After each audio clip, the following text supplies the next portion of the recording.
Alright, if you enjoyed the era of good feelings, well, let's go ahead and kill that off with the election of 1824.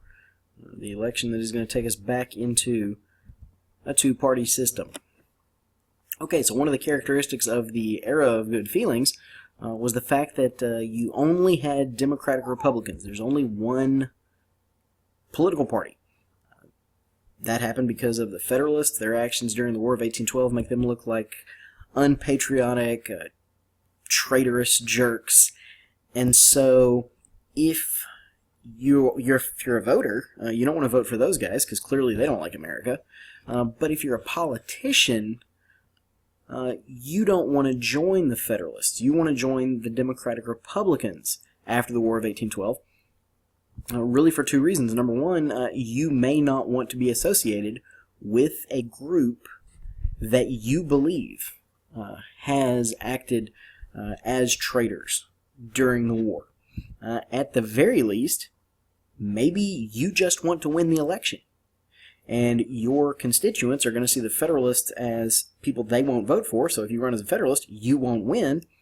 Therefore, the answer is to become a Democratic Republican so that you can win the election. Now, the problem with everyone joining the Democratic Republican Party is this. If you allow everyone in, then every person, and therefore every political belief, now belong to the same party. And so as a result of the decline of the Federalists, what happens is those young Federalists move into the Democratic Republican Party and they bring their beliefs in strong central government, the American system, etc., with them. Okay, so after James Monroe's re-election in 1820, where he was unopposed, it was known that he would serve his second term, and then we would be looking for a new candidate. So in 1824, there were several people that were going to run for president. The first one here is John C. Calhoun. John C. Calhoun was President Monroe's Secretary of War. Prior to this, he had been in the Senate. He had been a politician in South Carolina. He jumps the gun early. Monroe was reelected in 1820. Well, in December of 1821, John C. Calhoun's supporters announced that he would be a candidate for president. He had confided in them, told them that he wanted to be president, and they publicly announced this. Now, he wanted them to announce that he wanted his name out there early to kind of hopefully prevent other potential candidates from showing up. Unfortunately for him, there's another man named William Crawford. William Crawford was Monroe's Secretary of the Treasury. And again, another guy that had been in the Senate, had been in politics for his entire adult life.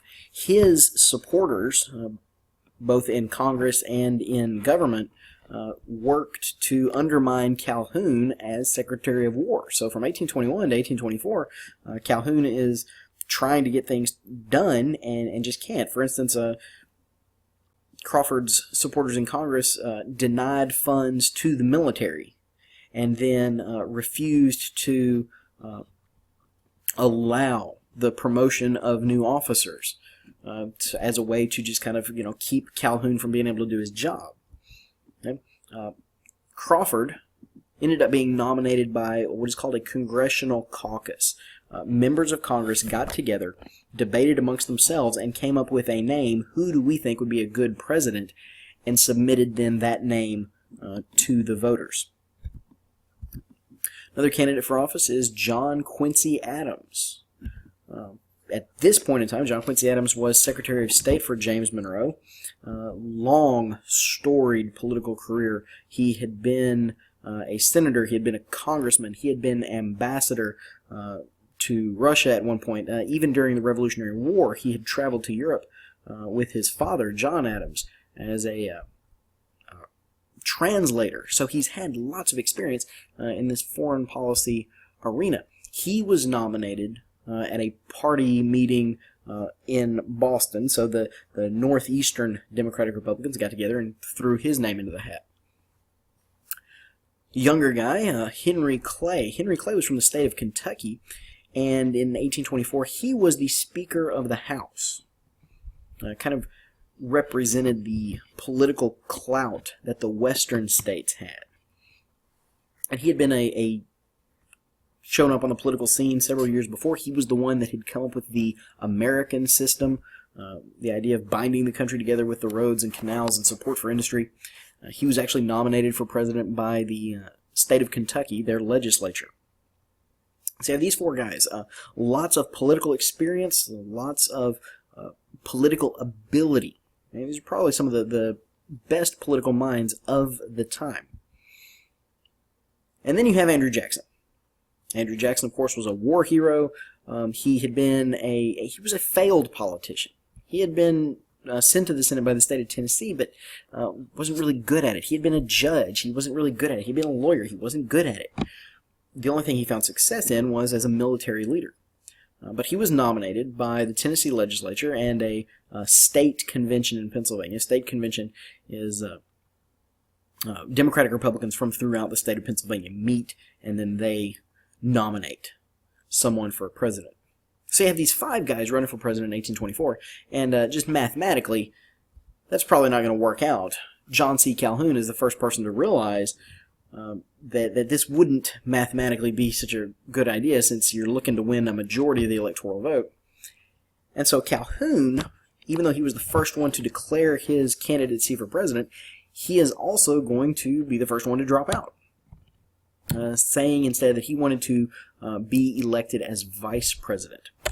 And what he did was he hitched his political wagon to both John Quincy Adams and Andrew Jackson, seeing these two guys as probably the best of the two candidates, the two that are going to combine for the most electoral votes.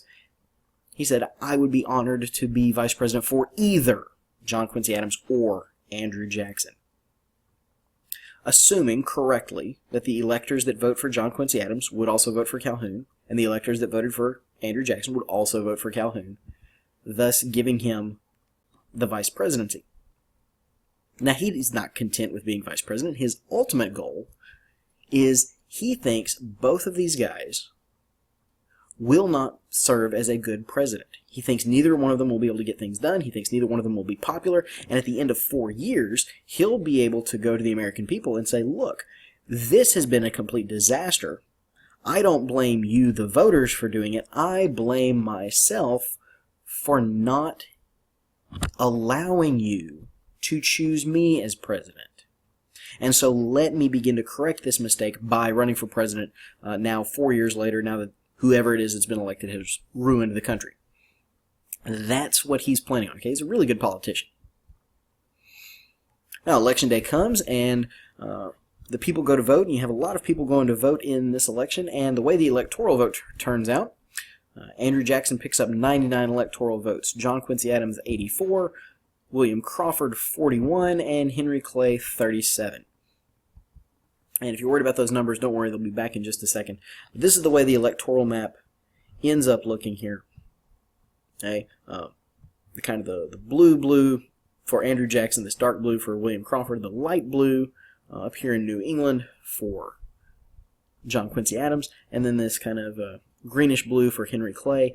These states that are shaded differently, that represents electoral votes going to different people. Like for instance, Delaware here, some of their electoral votes went to John Quincy Adams, some of their electoral votes went to William Crawford.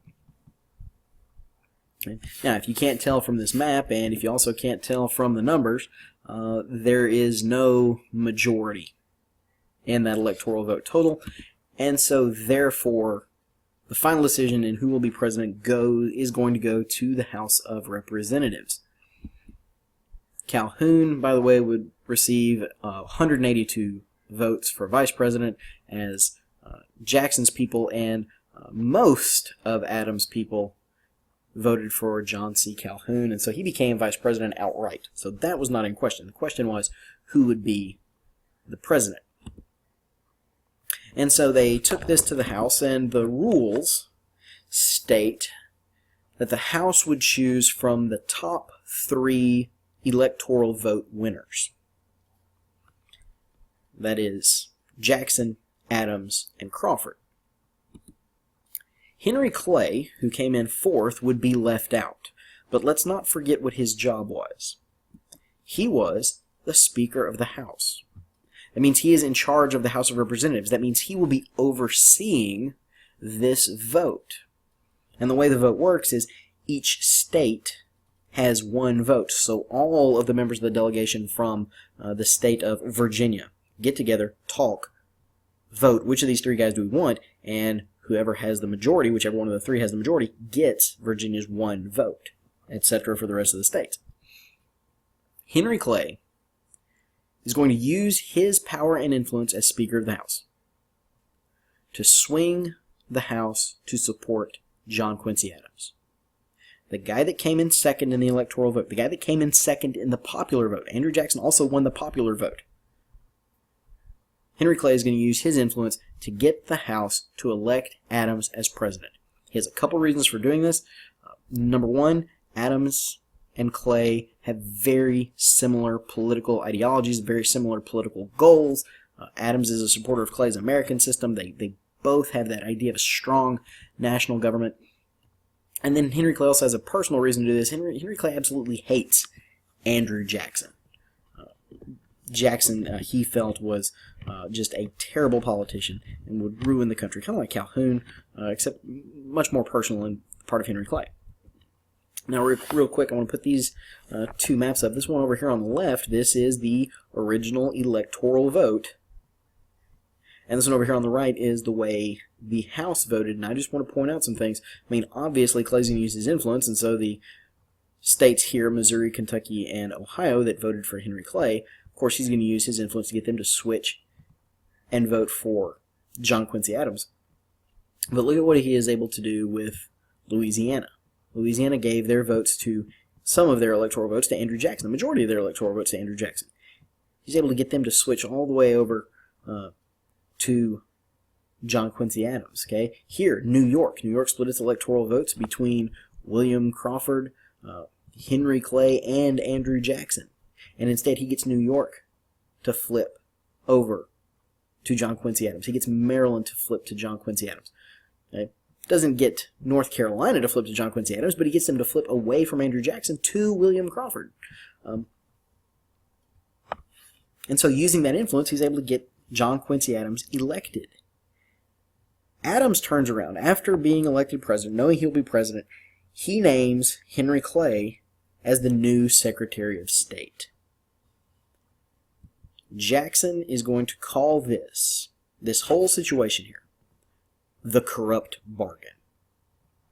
Clay and Adams, Jackson says, worked together to steal the presidency from Andrew Jackson. Andrew Jackson had the most electoral votes, and Andrew Jackson had the most popular votes, and Andrew Jackson and his supporters will claim this election was stolen through this corrupt bargain. They claim that Clay and Adams got together, and Clay, they made a deal. Clay said, I will make you, Adams, President of the United States, if you will name me Secretary of State. Or vice versa. Adams went to Clay and said, if you will make me president, I will name you Secretary of State. Now, why is that Secretary of State position important? Why is that such a big deal? Well, think of it this way. Clay is going to be Secretary of State for John Quincy Adams. John Quincy Adams was Secretary of State for James Monroe. James Monroe was Secretary of State for James Madison. James Madison was Secretary of State for Thomas Jefferson. Thomas Jefferson was Vice President for John Adams, but before that he was Secretary of State for George Washington. And so that line through the first 6 presidents should give you an idea that the key to becoming president is being Secretary of State. And so Jackson will claim, with some history on his side, that Adams has just set Clay up to be the new president, setting up a potential, another potential opportunity for the vote to be stolen. The ultimate results of the election of 1824, the biggest one, the breakup of the Democratic-Republican Party. the end of one-party rule, the end of the era of good feelings. This party is going to break up. It's kind of like a nice little divorce here. Each side gets part of the name. John Quincy Adams and Henry Clay are going to go, and they're going to form what they will call the National Republicans, who believed in internal improvements. More than that, the idea of a strong central government, support for the American system, kind of those old key Federalist ideas. And then Andrew Jackson will take the Democrats, and he and the Democrats will support kind of the limited powers of government, the idea of the rights of the states being more important than the power of the national government. Thus ends the election of 1824 and the era of good feelings. I hope you enjoyed these, and I hope they help you.